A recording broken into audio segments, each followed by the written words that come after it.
کو اللہ نے حکم دیا تھا آدم علیہ السلام کو سجدہ کرو، شیطان نے نہیں کیا، تو شیطان کو کس شیطان نے ورگلایا تھا؟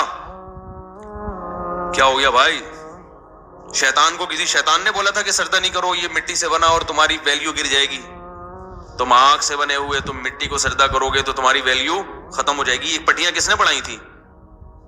کوئی اور شیطان تھوڑی تھا۔ شیطان کی اپنے ذات میں حسد اور جیلسی۔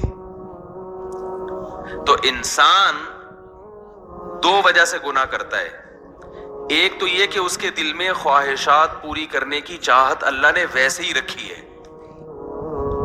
بھائی فرشتوں میں خواہشات ہوتی ہیں؟ نہیں ہوتی۔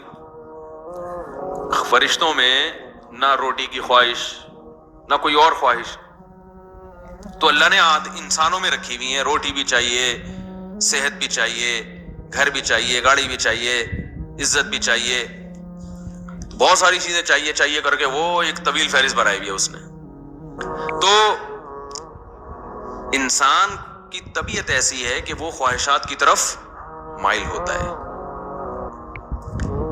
وہ تو شیطان نہ بھی کہے تو مائل ہوتا ہے۔ دیکھو جب روزہ رکھتے ہیں تو ہمارا پانی پینے کا دل چاہتا ہے کہ نہیں چاہتا ہے؟ پیاس میں تو یہ شیطان سمجھا رہا کہ پانی پیو؟ بولے نا،